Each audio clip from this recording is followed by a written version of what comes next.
Yeah, the 1.4 was intriguing to me too, and that's a lot of what our challenge is, and that's a little bit of what I'll talk about too. How do we keep people, sales folks, in role longer than 1.4 years? And so I think a lot of that does come back to enablement and some of the programs that we've built. But maybe to take a step back, she was asking before too how long people have been in their role in sales enablement. I lead a global team, a sales enablement team globally. I've been in my role for less than 6 months. So this is brand new. So I'm learning and doing as I'm going. So I'll talk about what I know. I don't want to talk about what's been given to me, what other people know. So I'll talk about this from my perspective. I've been at SAP for almost 15 years. My 15th anniversary will be coming up on Valentine's Day. I say it was a love affair from the beginning, and it has been, and I'm still here after 15 years, and I love what I do. Most of my career has been spent in communications or global communications. I worked with our CEO, who's now departed, when I first started, and have been in all types of communications roles. I see a huge connection between communications and training, development, enablement, and I think that's partially why I've been put in this role. Also, I'm able to navigate politically around such a large company that's becoming even larger. So I think that's also why I've been put in this role. So I put this slide up here just to kind of illustrate a little bit about who we are and what I do and what my remit is. I really do want to talk about the why sales enablement. You're certainly in the room because you believe in sales enablement and your management team believes in sales enablement as well. But I think it's important to look at this also through our lens, because if we know the why, then I think we're able to do the what and the how. So SAP, very large organization. I'm not going to put the numbers up here. 450,000 customers worldwide. Over 100 billion, well over 100 billion market cap at this point. So large and getting larger, complex, probably getting more complex.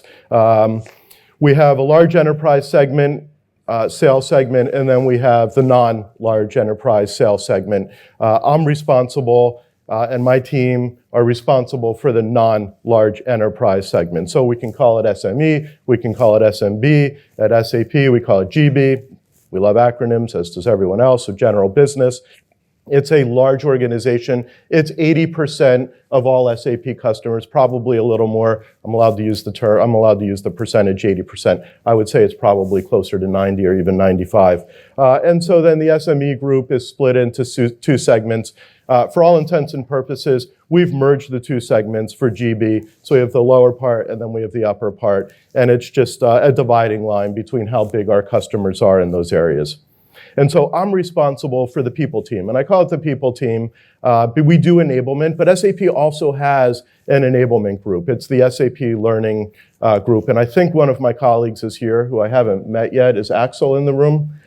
He will be later. I think he's either presenting today or tomorrow. And he is formally part of the learning group. So he'll talk a little bit more about that.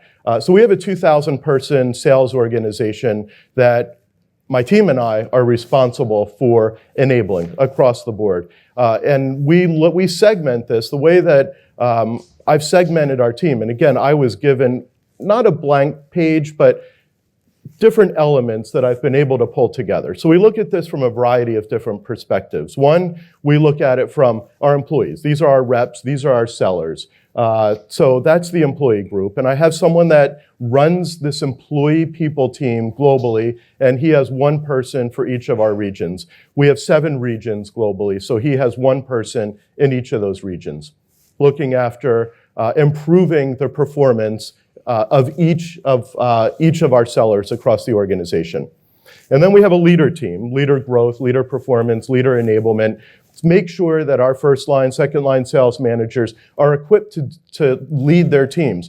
Oftentimes our sales leaders are in their first sales leader role, so they don't know what they don't know. And so we need to make sure that they're well equipped.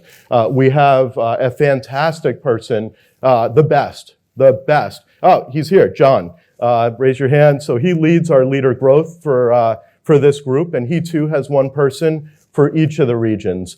And again, most of our sales leaders are new. And so we need to equip them with all the resources that they can have to be able to manage their team and to lead their team. So key differentiator, and it's something that we're focused a lot on.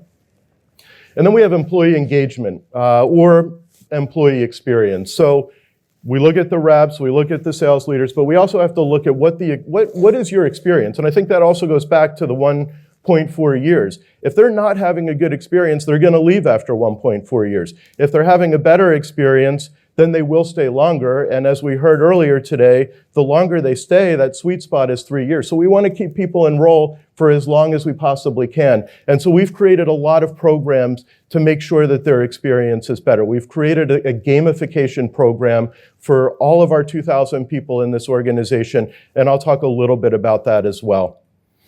And so we have a global leader for employee experience or employee enablement. And we also have someone for digital sales. We heard about LinkedIn Sales Navigator. We heard a lot about different digital tools. So how do we integrate these tools? How are they not just tools, but how are they helping us prospect, helping us sell? We sell, the majority of our sales are done virtually or remotely. So how do we use digital to connect with our prospects and customers in a real way? And then since I have a communications background, and that was one of the things I was very excited about this role, is to move out of communications, but it looks like it's going to follow me until I'm done. So I've also inherited communications for this group, which is fine, because I do think that we need to be able to communicate what we're doing, how we're doing it, and why we're doing it. And so with that, I just want to spend a minute or two talking about the makeup of our group and the why. And I may stay on this slide for a little bit. I think I have like 36 slides. I'll probably get through like 3 or 4. I do want to save some time for questions at the end too. So our sales team, again, I mentioned the sales leaders, that they're relatively new, first time in a sales leadership role. Our sales reps also probably mostly new as well in their first rep role too. So average age in some regions, maybe 25, 26 years old. So they don't know what they don't know. It's a very young sales force. And so we view our role as they come into the organization and come into this beast. Please don't use the word beast if you tweet anything out. This big company, this great big company, they're trying to navigate. So they're trying to figure out the complexity of the sales bag. They're trying to figure out the complexity of SAP as an organization. They're trying to learn how to sell. And so it's a young organization. So we invest a lot of time in their development. And the way that I've started to look at this too is we know we're not going to keep them forever. So maybe we'll keep them 1.4 years. Maybe hopefully we'll keep them 3-4 years. And then they'll move on. And a lot of them will stay within SAP.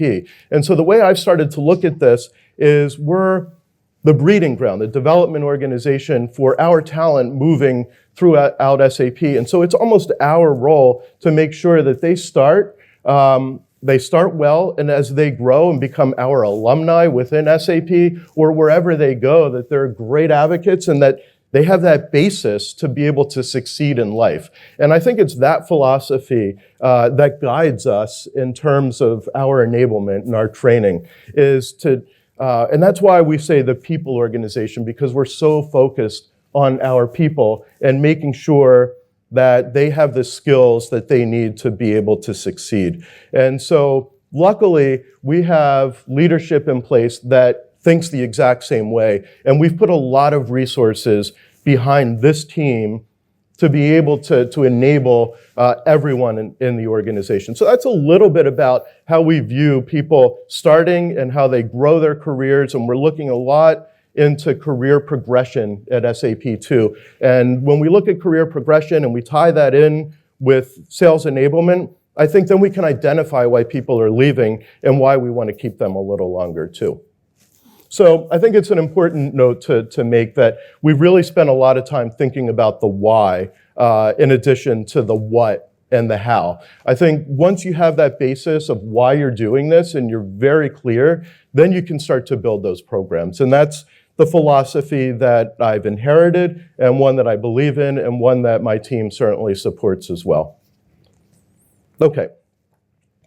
So this is the agenda that I put together Again, I don't think I'm going to get into too much here, but the way that I look at what we do. So we have our people, and what are we doing to enable our people? What are the challenges? And I think we probably all have very similar challenges. And then what are the solutions that we provide to enable our people? And then what are the programs that we've put in place? Again, what are the challenges and how are we addressing this with very clear solutions? And then I always think it's good to try to impart something.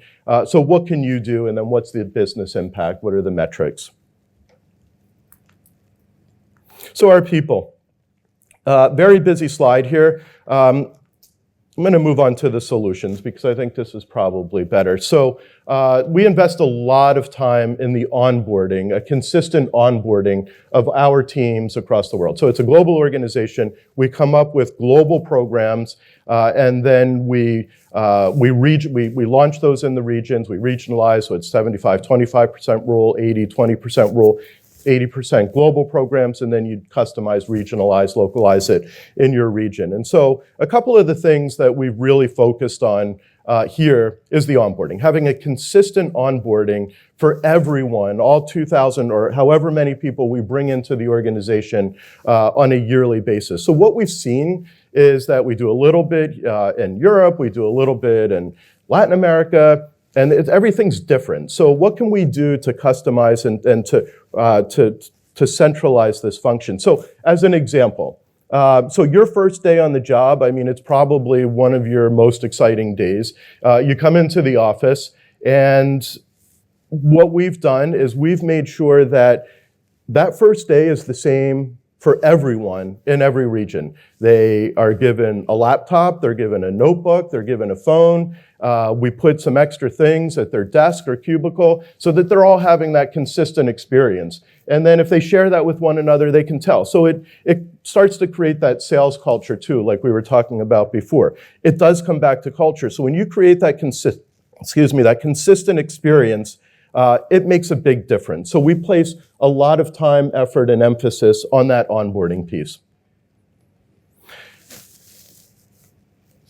We also have an academy, and I know for the smaller or mid-sized companies, this probably isn't as feasible. We have a 3-week global program in California that we try to bring every one of our sales reps to this academy in San Ramon to be able to learn the SAP story, to learn what they need to do to become really good sales professionals. You know, both presentations this morning talked a lot about learning and how you learn and the 5%, 10%, 30%. We absolutely believe in that as well.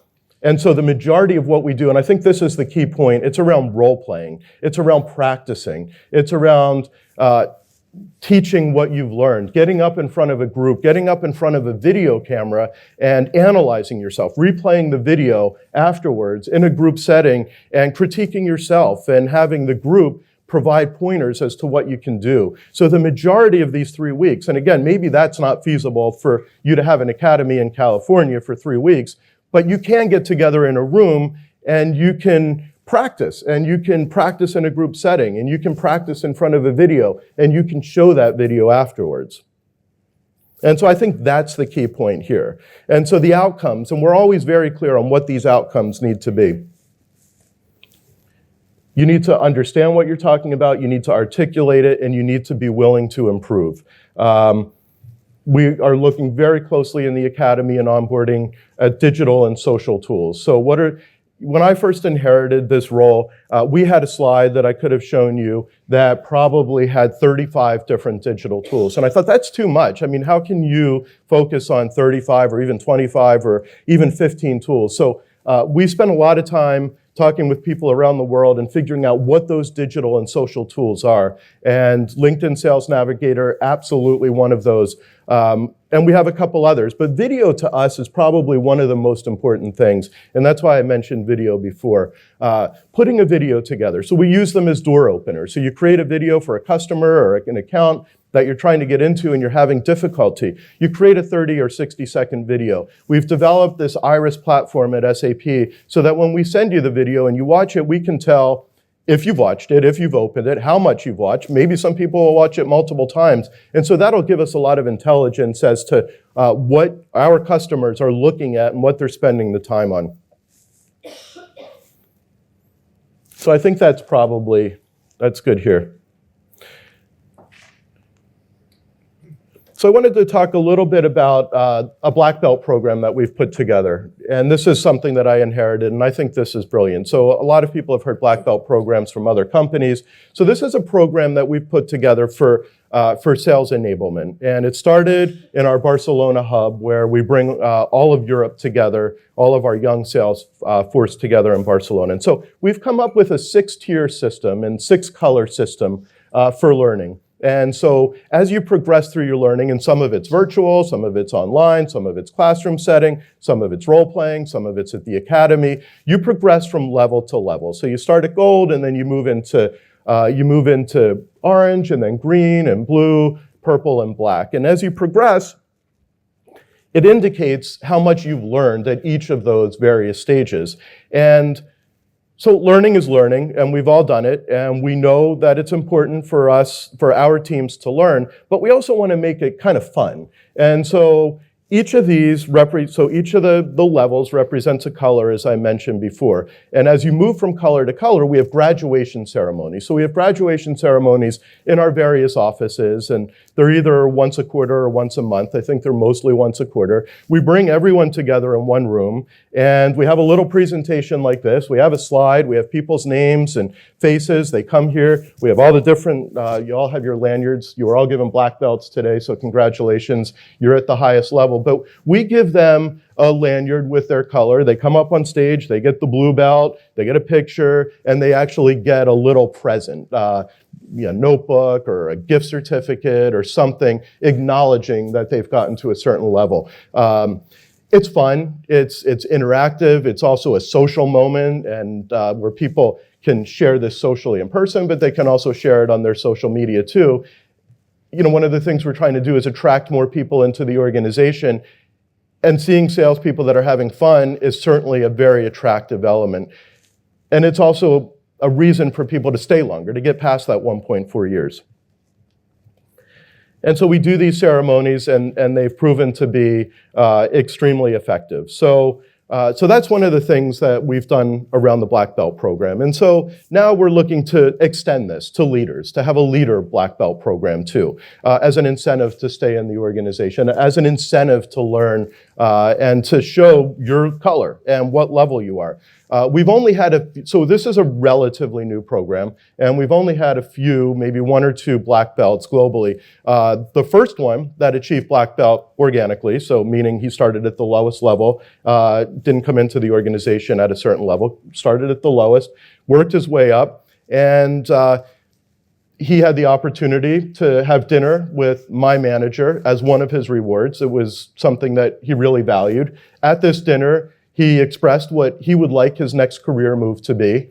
My manager remembered this, and when we had an opening, so he's French, worked in Barcelona, when we had an opening to lead our employee enablement in Singapore, he raised his hand and said, that's something I'd be interested in doing. We remembered that from the dinner. We interviewed him, and a couple of months after that, we relocated him to Singapore, and now he's running our Singapore operation. Young French guy, amazing story. Part of it certainly is the black belt. It's also that he's very good, of course, but it's one of the things where we can start to connect the dots between learning and performance and visibility and brand and putting him in a role that he's very interested in. And so I absolutely attribute that to the program as well. I talked a little bit in the beginning about gamification.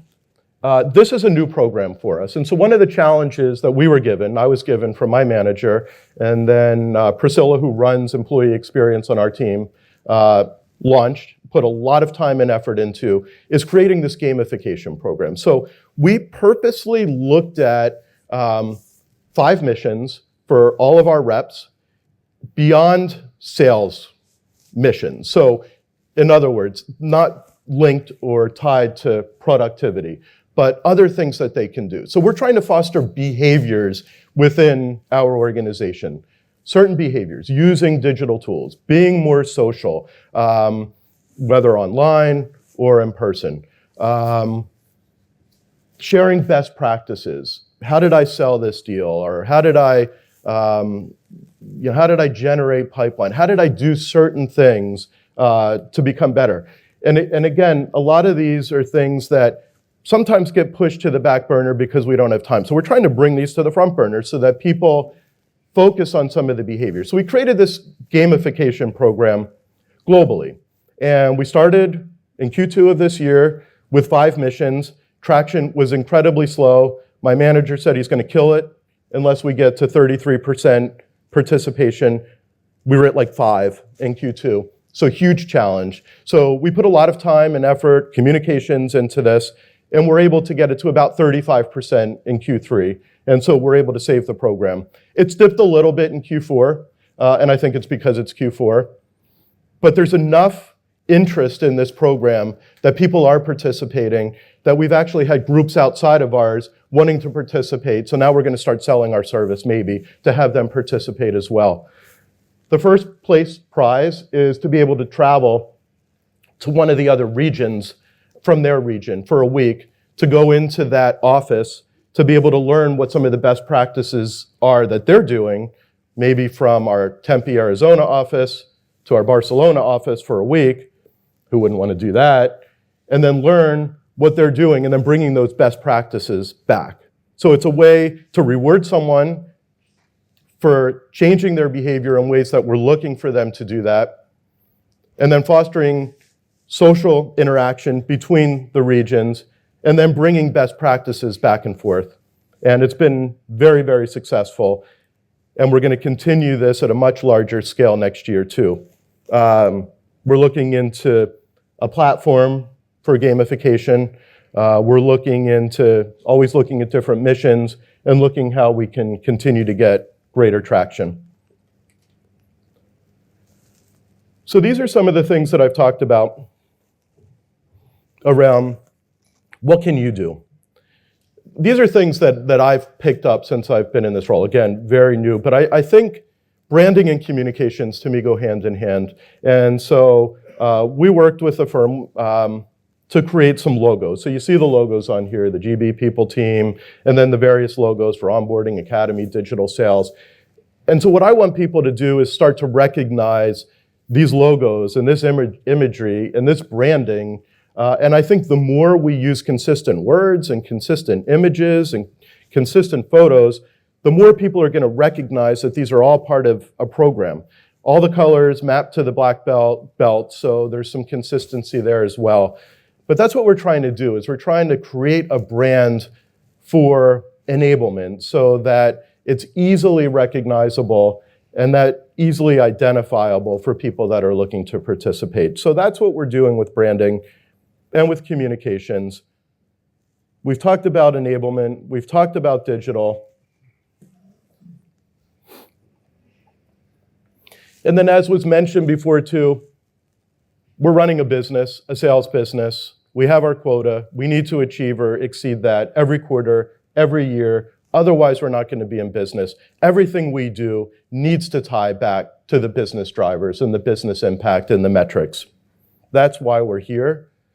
We're also here because we believe in the people. The people are not just numbers, not just faces. We really believe in their development and their success, whether they stay in the organization for a couple of years, whether they move on into SAP, or whether they move on to a competitor or to another company in the industry.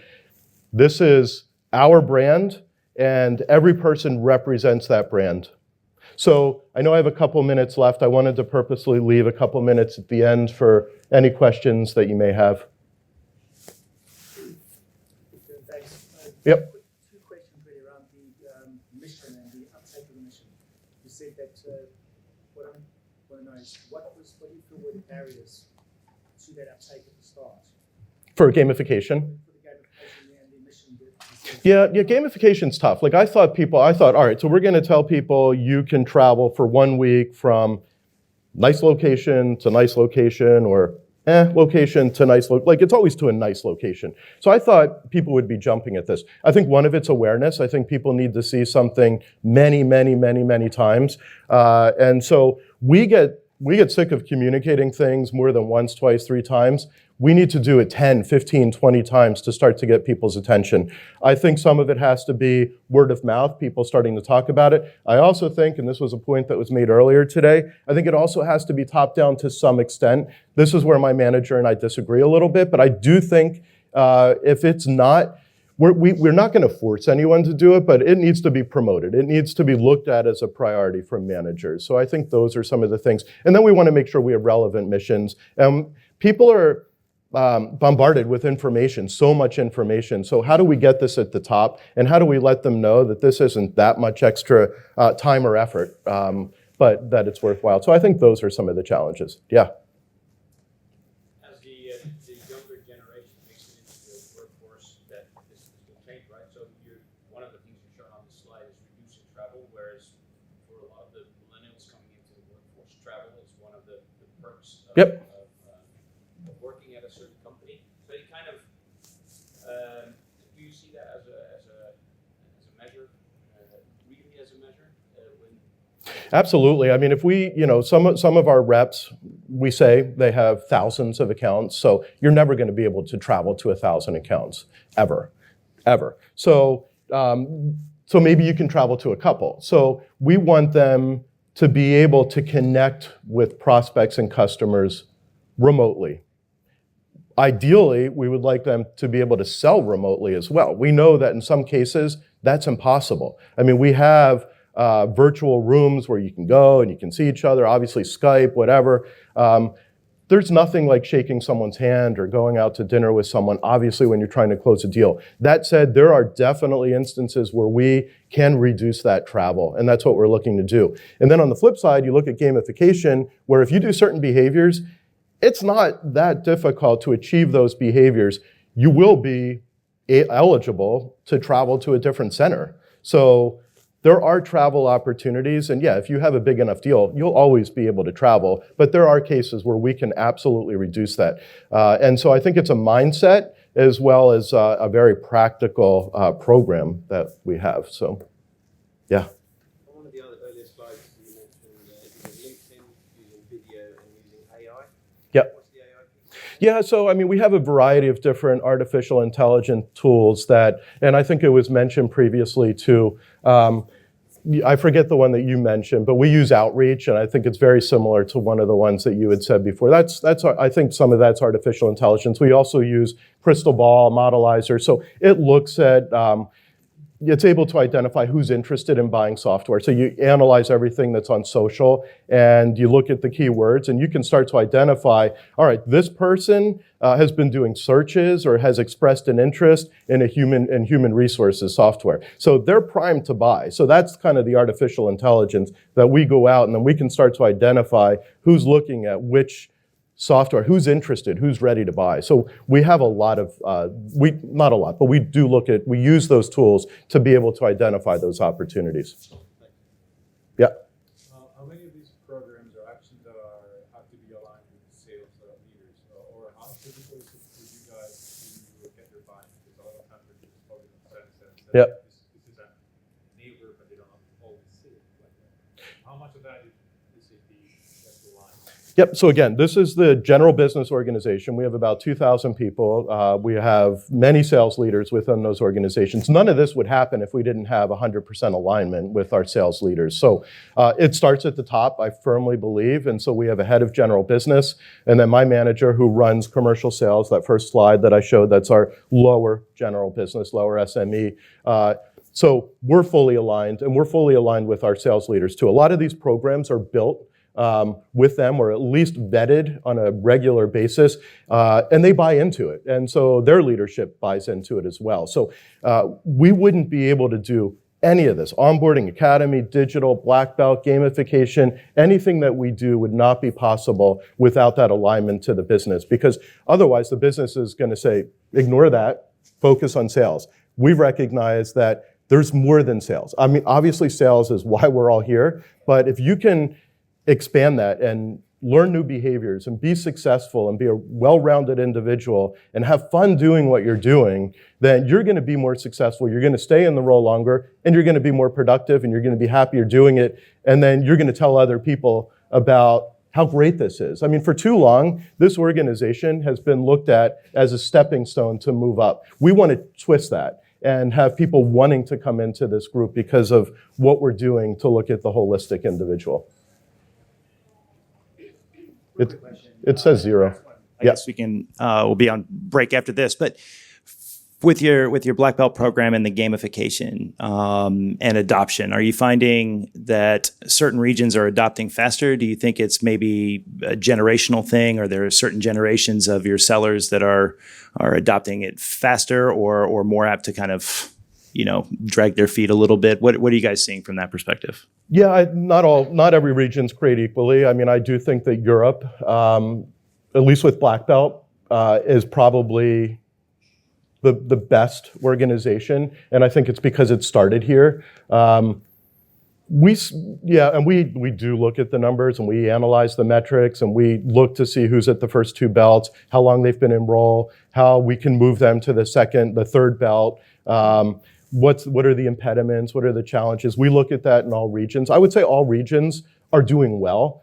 Some are doing a little better than others. With gamification, I have noticed that some of the regions are doing, that there are 1 or 2 regions that don't fully see the value in this yet. And so we have more work to do. And I think it goes back to the sales leader, or the leader question that we just had, that maybe we need a little better alignment, or maybe we need to, again, say that not all regions are created equally, and we need to look at what those challenges and impediments are. In theory, we know these are the right programs. We've done enough vetting to know that this is the direction that we need to go. Very cool. Very cool. Okay. Any other questions? All right. Well, thank you so much. you. I appreciate it.